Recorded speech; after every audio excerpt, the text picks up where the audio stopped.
சில நேரங்கள்ல தியாகம் பண்ண வேண்டி கூட வரும். நீ அவனை மறந்துரு, அவனை விட்டு விலகிடு. பெரியவங்க வழக்கமா ஒண்ணு சொல்லுவாங்கல்ல, ஒரு மனுஷன் தன்னுடைய வாழ்க்கையில ஆரம்ப காலங்கள்ல நிறைய கஷ்டங்களை அனுபவிச்சுட்டான்னா அதுக்கப்புறம் வாழ்க்கை முழுக்க ரொம்ப சந்தோஷமா இருப்பானா. இதை விட ஒரு பெரிய கஷ்டம் உன் வாழ்க்கையில எதுவுமே இருக்க முடியாது பிரக்யா. உன் வாழ்க்கையில இதுக்கப்புறம் உனக்கு எந்த துக்கமும் வராது பிரக்யா. இதுக்கப்புறம் உன் வாழ்க்கையில எப்பவுமே சந்தோஷம் மட்டும்தான் இருக்கும்.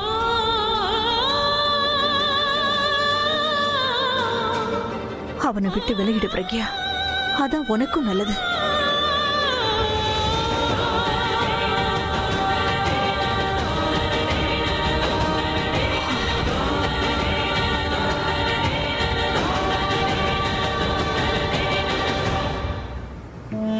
ஆலியா, ஆலியா, ஐயோ ஆலியா, ஆலியா,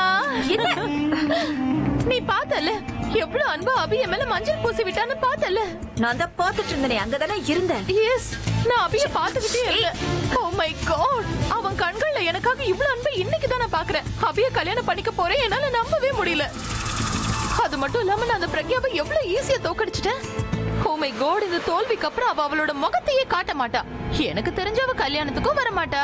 ஏனோ ஆலியா, நான் அவளை கல்யாணத்துக்கு இன்வைட் பண்ண, பட் அவ இங்க வரவே இல்ல. அவளை நாம தடையமே இல்லாம அழிச்சிட்டோம் ஆலியா. சூப்பர் இல்ல?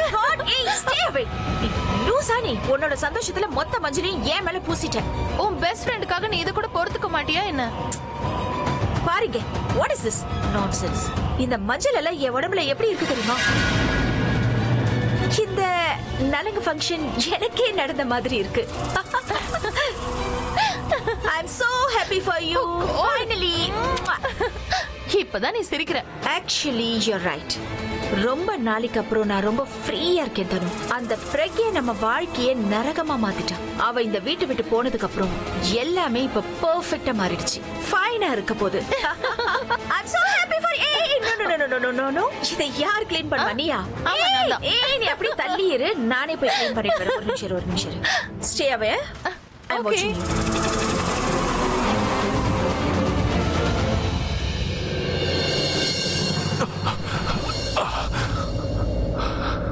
எப்போதான் நான் நடக்க கற்றுக்க போறேனோ, என் ரூம்லயே அடிக்கடி விழுந்துகிட்டே இருக்கேன். என்னை தாங்கி பிடிக்கிறதுக்கும் யாரும் இல்லை. நான் இருக்கேன்ல, கையை கொடுங்க.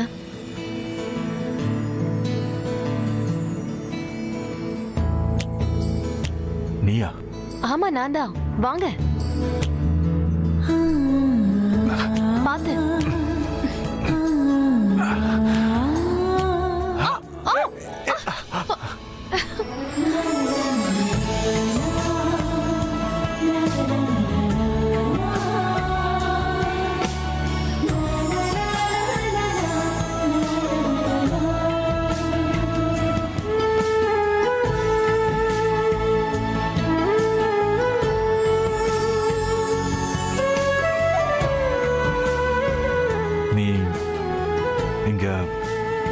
என்ன பார்க்கவா வந்த? வேற எதுக்கு வருவேன்? நீங்க என்ன பத்தி நினைச்சீங்கன்னா நான் வந்துதானே தீரணும். அப்புறம் நீங்க ஏன் அப்படி சொன்னீங்க? என்ன சொன்ன? என்ன சொன்னீங்களா? உங்களை பிடிக்கிறதுக்கு யாருமே இல்லைன்னு சொன்னீங்க. நான் சொன்னது கரெக்ட் தானே?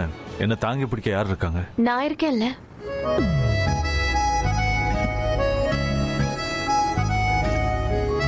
நீயா? ஆமா, நான் தான். நேத்து தான் நான் உங்ககிட்ட என்ன நீங்க என்ன சொன்னீங்கங்கறத பத்தி எனக்கு கவலை இல்ல.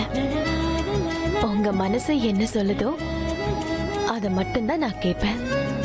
அப்படின்னா நீ நான் விழும்போதெல்லாம் என்ன தாங்கி பிடிப்பியா? உங்களை விழவே விட மாட்டேனே.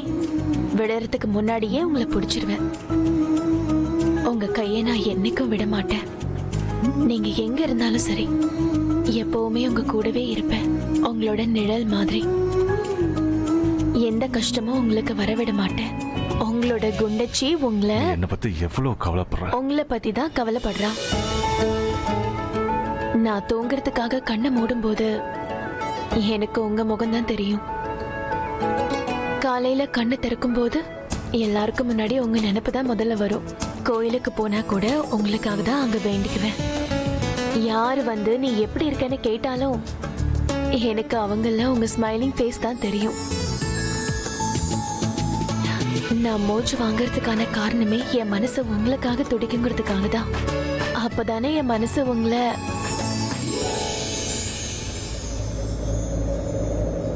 சொல்ல வந்தது முடி. உங்களை காதலிச்சுக்கிட்டே இருக்க முடியும். உங்களை பத்தி நான் ஏன் இவ்ளோ கவலைப்படுறேன்னா, நான் உங்களை அவ்வளோ காதலிக்கிறேன். I love you. I love you so much. உண்மையாவா? என்னங்க, உங்களுக்காக என்னால உயிரை கூட கொடுக்க முடியும், ஆனா கொடுக்க மாட்டேன். ஏன்னா உங்க கூட சந்தோஷமா வாழணும்ல. என்ன நீ அவ்வளோ லவ் பண்றியா? ம்.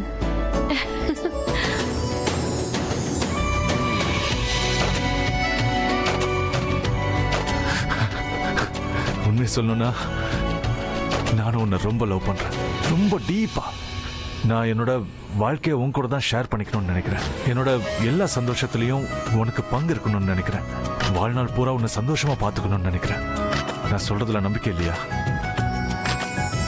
சந்தோஷத்தை ஆரம்பிப்போமா? ஏங்க என்ன பண்றீங்க? எனக்கு பைத்தியம் இன்னும் கிசு பிடிச்சிருச்சு கிசு உங்களுக்கு. முட்டவா?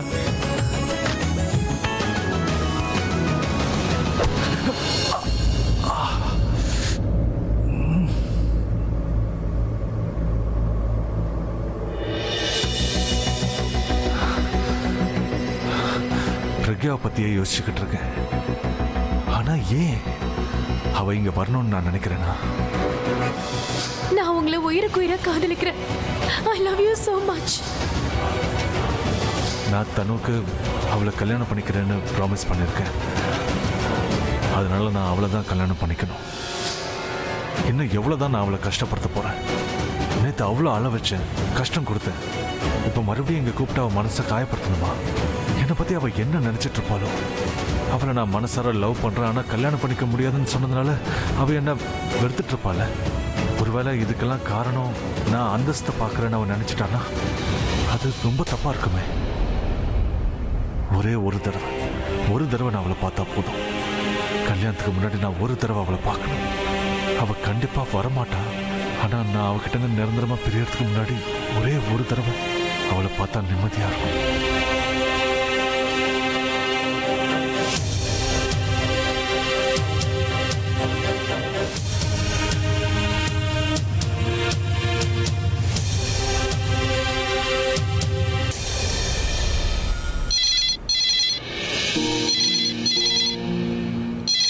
ஜானகி அம்மா, யார் ஃபோன் பண்றாங்கன்னு பாருங்க.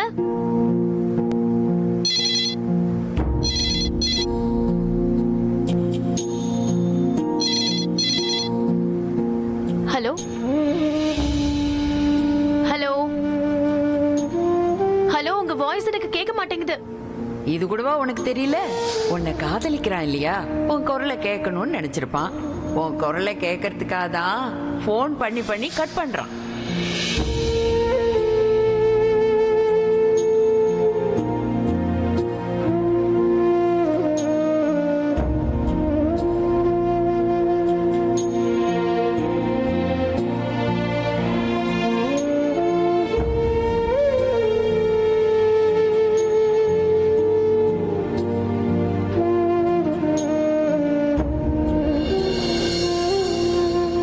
பேசுறதுக்கு எதுவும் இல்லைனா எதுக்குடா ஃபோன் பண்ண? எதிரில் இருக்கிறப்ப அவளை கஷ்டப்படுத்தின, தூரமா இருக்கிறப்பவும் ஃபோன் பண்ணி கஷ்டப்படுத்துற. ஏன்டா இப்படி பண்ற? ஏன் தான் ஒழுங்கா துணிகள் எல்லாம் மடிச்சு வைக்க மாட்டேங்கிறாங்களோ தெரியல. இங்கேயும் அங்கேயும் போட்டு. ஜானகி, யார் வந்திருக்காங்கன்னு பாரு, சீக்கிரம் பாரு. பால் பொங்கிட போது, ஸ்டவ் சிம்ல வச்சுட்டு வா. ஏதாவது அவசரங்கும் போதுதான் இந்த வீட்டுல எல்லாரும் காணாம போயிடுவாங்க. யாரும் எந்த வேலையும் ஒழுங்கா பாக்குறதே இல்ல.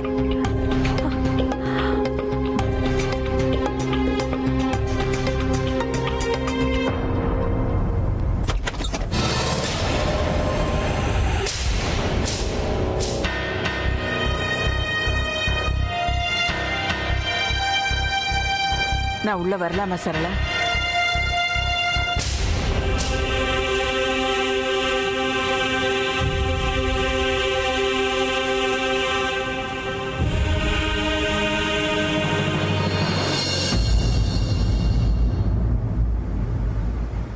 பிரக்யா எங்க? அவ உள்ள அவ ரூம்ல இருக்கா.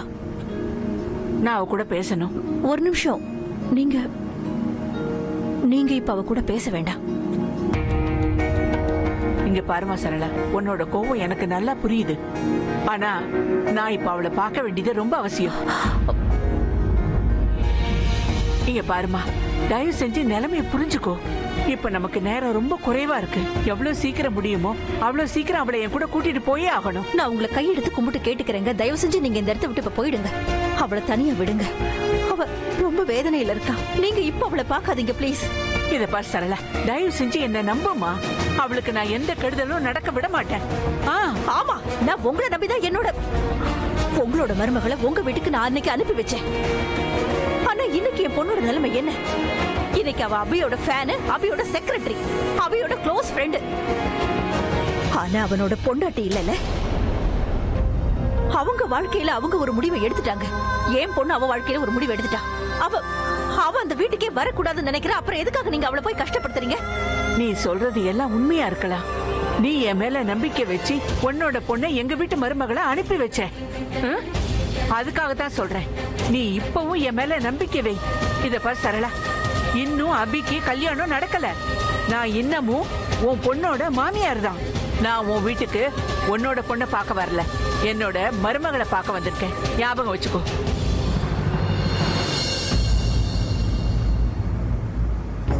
வாழ்க்கையில முறையா எது சரி எது தப்புன்னு எனக்கு ஒரே குழப்பமா இருக்கு. நான் பிரக்யாவை அந்த வீட்டுக்கு போகாம தடுக்கணுமா வேண்டாமான்னு கூட எனக்கு புரிய மாட்டேங்குது. என் பொண்ணு எப்பவும் சந்தோஷமா இருக்கணும், எனக்கு அது மட்டும்தான் வேணும். என்னன்னு தெரியல, ஏதாவது ஒண்ணு நடந்து அபி தனு கல்யாணம் நின்னு போயிடக்கூடாதாங்கிற ஆசையில தான் நானும் இருக்கிறேன்.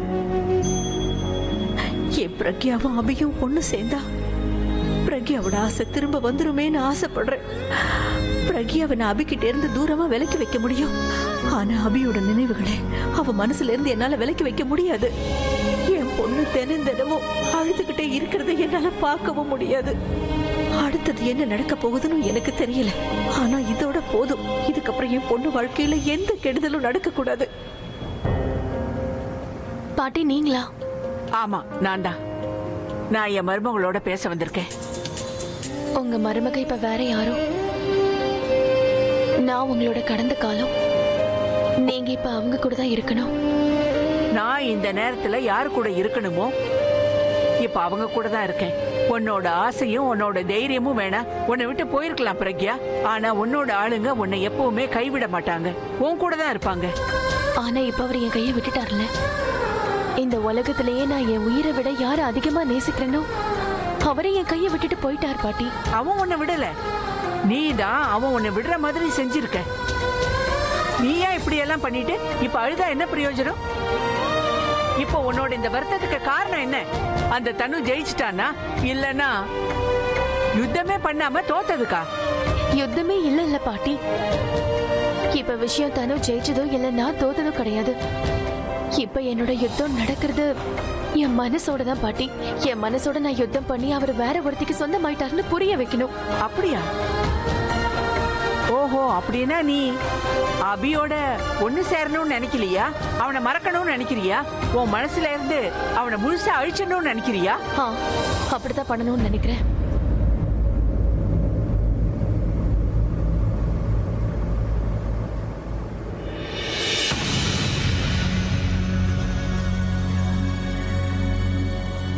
உன் ரூம்ல இருந்து இந்த போட்டோவையும் உன்னால எடுக்க முடியல. உன் மனசுல இருந்து எப்படி எடுக்க போற சொல்லு? அபி இன்னொருத்தருக்கு சொந்தம்னு நீ இப்போ ஒத்துக்கிட்டல, அப்ப எந்த அதிகாரத்துல இந்த போட்டோவை உன் ரூம்ல வச்சிருக்கேங்கிறதுக்கு பதில் சொல்லு. அதான் நீ தோல்விய ஒத்துக்கிட்டேன்னு சொன்னியே, அப்புறம் எதுக்கு தேவையில்லாம அழுதுகிட்டு இருக்க? என்ன இப்படி நடக்கணுங்கிறதுக்காக தான் உன்னை என் வீட்டு மருமகளா கூட்டிட்டு போனா? அப்ப வேற எதுக்காக கூட்டிட்டு போனீங்க சொல்லுங்க பாட்டி. நீங்க எதுக்காக என்ன அந்த வீட்டுக்கு மருமகளா கூட்டிட்டு போனீங்க? எதுக்காக? அவர் கூடவே இருந்தாலும் அவருக்கு தூரமாவே இருந்தனே, அதுக்காகவா? இல்ல அவர் மேல எனக்கு எல்லா அதிகாரமும் இருந்தும் கூட அந்த அதிகாரத்துக்காக நான் போராடினேனே, அதுக்காகவா? பாட்டி, அவருக்கு நான் பொண்டாட்டி ஆனதுக்காக என்னைக்கும் நான் வருத்தப்பட்டதில்ல. அவருக்கு பொண்டாட்டியா இருக்கிறதுக்கு நான் கொடுத்து வச்சிருக்கணும்னு தான் நினைச்சிருக்கேன். என் அதிகாரத்துக்காக நான் எவ்வளவோ தியாகம் பண்ணிருக்கேன். நான் ஒரு நாள் கூட அவரோட அன்பா சந்தோஷமா வாழ்ந்தது கிடையாது. அந்த வீட்டுக்கு வந்ததுல இருந்து எல்லாரும் கூடவும் சண்டை தான் போட்டிருக்கேன். ஒரு நாள் தனு கூட, ஒரு நாள் ஆலியா கூட, ஒரு நாள் என் விதி கூட. இதெல்லாம் எதுக்காக நீங்க என்ன அங்க கூட்டிட்டு போனீங்க பாட்டி? சொல்லுங்க.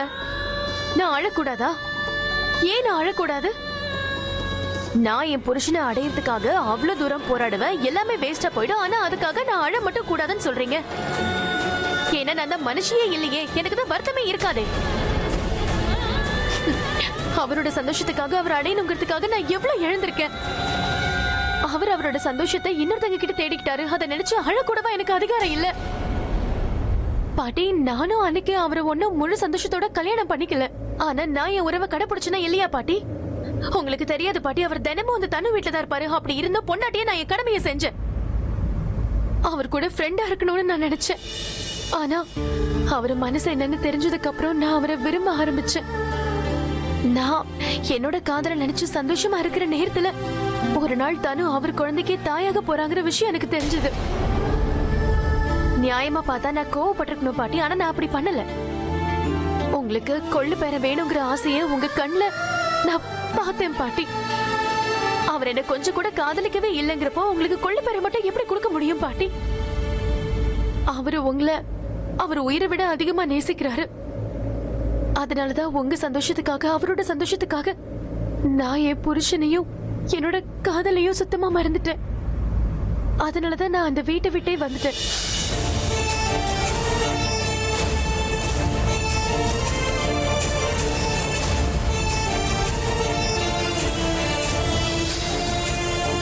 எந்த சுமங்கலியும் இதை விட பெரிய தியாகம் பண்ண மாட்டாங்க பாட்டி. ஆனா என்னோட தியாகம் அதோட முடியவே இல்லையே. அவரு சந்தோஷமா இருக்கணும்னு இங்க வந்ததுக்கு அப்புறம் தானே ஆலியாவும் தனுவும் அவரை ஏமாத்துறாங்கன்னு எனக்கு தெரிஞ்சது. தனு என்கிட்ட போய் சொன்னான்னு தெரிஞ்சது. அதுக்கப்புறம் நீங்க சொன்னீங்கன்னு என்னோட காதலை மறந்து அவரோட எதிரிங்க கிட்ட இருந்து அவரை காப்பாத்துறதுக்காக அவரோட எதிரியா நான் மாறிட்டேன். இந்த வீடு, இந்த காசு இதெல்லாம் உங்க அண்ணனோடதா? இல்ல, உங்க அண்ணனோடதா இருந்தது. உனக்கு என்ன பைத்தியம் பிடிச்சிருக்கா? இந்த வீட்டை விட்டு போனதுக்கு அப்புறம் உனக்கு பைத்தியம் பிடிச்சு மென்டல் ஆகி மைண்ட் யுவர் லாங்குவேஜ் ஆலியா. நீ ஏதோ ரோட்ல போற பொண்ணு கிட்ட பேசிட்டு இருக்கேன்னு நினைக்காத. நான் பிரக்யா, இந்த வீட்டோட ஓனர் கிட்ட பேசிட்டு இருக்கேன். எந்த கண்ணுல நான் காதலை பார்க்கணும்னு நினைச்சனோ அந்த கண்ணுல எனக்காக வெறுப்ப பார்த்தேன். அவரோட கண்ணுல வெறுப்ப பார்த்தப்பெல்லாம் எனக்கு ரொம்ப வருத்தமா இருந்துச்சு. ஆனா அப்போ எனக்கு அழறதுக்கு அதிகாரம் இல்லை. நான் அழுவேன், ஆனா அவர் முன்னாடி இல்லை. அவருக்கு தெரியாம அழுவேன். இதை விட பெரிய தியாகம் யார் பண்ணுவாங்க பாட்டி? எல்லாம் நல்லா போயிட்டு இருந்த நேரத்துல நான் ஆலியா தனுவோட உண்மையை அவருக்கு சொல்லிட்டேன். நான் அவரை காதலிக்கிறேன்னு சொல்லிட்டேன், அவரும் என்ன காதலிக்கிறேன்னு சொல்லிட்டாரு. ஆனா அந்த கடவுள் அவர் நினைவு அவர்கிட்ட இருந்து பறிச்சுட்டாரு. அவரை எதையுமே மறக்கல பாட்டி. என்ன மறந்துட்டாரு? என் உறவை மட்டும் மறந்துட்டாரு. அப்புறம் அவருக்கு எதுவும் ஆக கூடாதுங்கிறதுக்காக நான் மறுபடியும் அவரை பிரிஞ்சு வெளியில வந்துட்டேன். அவரை விட்டு நான் தூரமா இருக்கிறதுக்கு கொஞ்சம் கொஞ்சமா பழகிட்டு இருந்த நேரத்துல மறுபடியும் எங்க 2 பேரோட விதியும் எங்களை ஒருத்தர் சந்திக்க வச்சுது.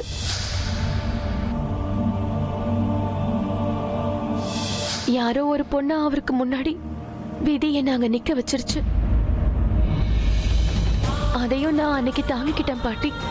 அவரை நான் உயிருக்கு உயிரா காதலிச்சாலும் அந்த விஷயத்தை அவர்கிட்ட சொன்னது இல்லை. அவர் என் கண்ணுக்கு முன்னாடி தான் இருப்பாரு. அப்ப கூட நான் என்னோட ஃபீலிங்ஸ பத்தியோ எங்க உறவை பத்தியோ அவர்கிட்ட என்னைக்குமே சொன்னது இல்லை பாட்டி. ஒருவேளை அவசரப்பட்டு நான் அவர்கிட்ட இந்த உண்மையெல்லாம் சொல்லிட்டேன்னா அவர் உடம்புக்கு ஏதாவது ஆயிடுமோன்னு பயந்துகிட்டு இருந்தேன். அவரோட மூளை வேணா எங்க காதல மறந்துருக்கலாம், ஆனா அவர் மனசுல எப்பவும் அது ஞாபகம் இருக்கும். அதனாலதான் நான் அவரை விட்டு தூரமா போனாலும் அவர் என்ன நெருங்கி வந்தாரு பாட்டி. அது எனக்கு பிடிச்சிருந்தது, எனக்கு சந்தோஷமா இருந்தது. சரின்னு நானும் நெருங்கி போனேன்.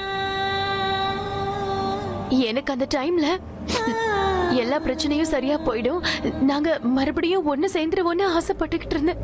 ஆனா அப்படி நடக்கல. என் புருஷனை, என் தாலியை என்கிட்ட இருந்து பறிச்சுட்டாங்க. அவர் என்கிட்ட என்ன சொன்னார் தெரியுமா? அவர் என்னதான் காதலிக்கிறாரா, என்னதான் கல்யாணம் பண்ணிக்கணுமா, ஆனா கல்யாணம் பண்ணிக்க மாட்டாராம்.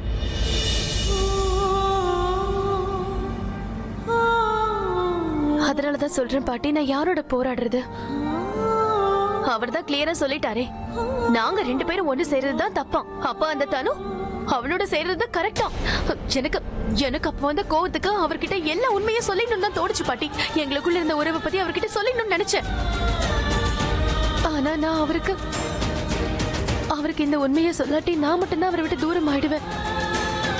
நான் உண்மையை சொல்லி அவர் வாழ்க்கை அவரை விட்டு தூரமா போயிடுமோன்னு பயந்தேன். அதனாலதான் எதுவும் சொல்லாம வந்துட்டேன். அவர் எடுத்த முடிவுக்கு அமைதியா ஒத்துக்கிட்டு எங்க வீட்டுக்கு திரும்பி வந்துட்டேன். என்னோட கனவு, என்னோட சோகம் எனக்குள்ளேயே போட்டு புதைச்சிட்டேன். இதுதான் கரெக்ட்னு நினைக்கிறேன் பாட்டி. என் தலையெழுத்து என்னன்னு எனக்கு புரியல. நீங்க தானே என்கிட்ட சொன்னீங்க நமக்கு பிடிச்சவங்களோட நல்லதுக்காக அவங்கள விட்டு நம்ம தூரமா இருக்கணும்னு. ஆனா என்ன பாட்டி, என்ன நான் யாரோட யுத்தம் பண்ணலன்னு நீங்களே சொல்லுங்க பாக்கலாம். என் உரிமைக்காக நான் போராடிட்டு தான் இருந்தேன். எல்லார் கூடவும் தான் போராடினல பாட்டி. இனிமே நான் பண்றதுக்கு என்ன மீதி இருக்கு பாட்டி? நான் ஏன் உயிரையே பணைய வச்சுட்டேன். பத்தாதுன்னு எங்க அம்மா உயிரை பணைய வச்சுட்டேன். என்னோட தங்கச்சியை கூட இழந்துட்டேன். கொஞ்ச நாளைக்கு முன்னாடி பிரபா கூட கோமால இருந்தா பாட்டி. இதுக்கு மேல தியாகம் பண்றதுக்கு என்கிட்ட ஒண்ணும் இல்ல பாட்டி. அதனாலதான் சொல்றேன் பாட்டி, இனிமே என்னால எதுவும் முடியாது. இதுக்கு மேல போராடுற தெம்பு என் உடம்புல இல்ல. எப்படி நடக்கணும்னு இருக்கோ அப்படியே நடக்கட்டும். போதும். என் உடம்புல தெம்பும் இல்ல, தைரியமும் இல்ல. நான் ரொம்ப சோர்ந்து போயிட்டேன் பாட்டி. ப்ளீஸ், என்னால முடியாது.